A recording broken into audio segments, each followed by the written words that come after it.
الحمد لله الذي أنزل على عبده الكتاب ولم يجعل له عوجا قيما لينذر بأسا شديدا من لدنه ويبشر المؤمنين الذين يعملون الصالحات أن لهم أجرا حسنا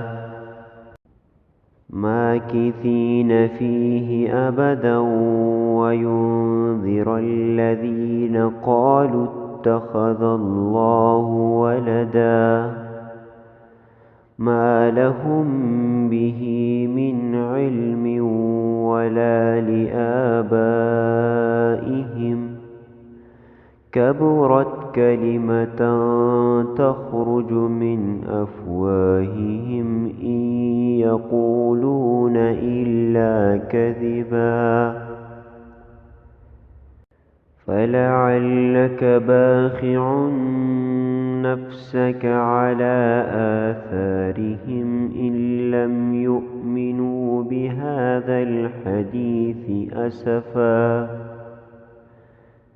إنا جعلنا ما على الأرض زينة لها لنبلوهم أيهم أحسن عملا وإنا لجاعلون ما عليها صعيدا جرزا أم حسبت أن أصحاب الكهف والرقيم كانوا من آياتنا عجبا إذ أوى الفتية إلى الكهف فقالوا ربنا آتنا من لدنك رحمة وهيئ لنا من أمرنا رشدا فضربنا على آذانهم في الكهف سنين عددا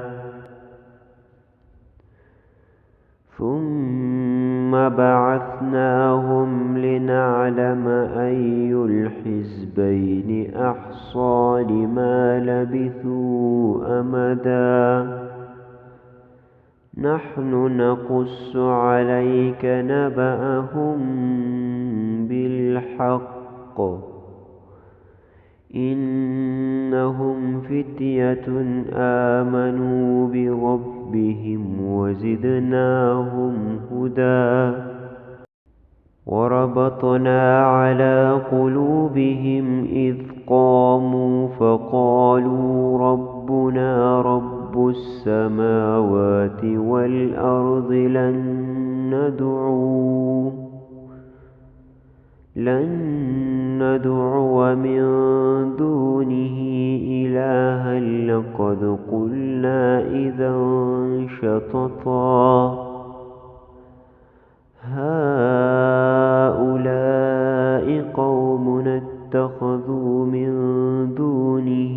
آلهة لولا يأتون عليهم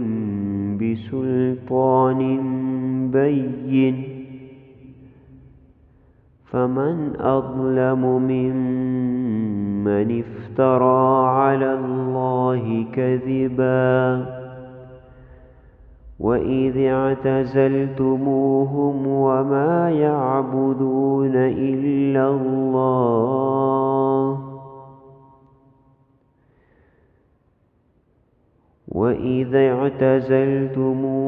وما يعبدون إلا الله فأووا إلى الكهف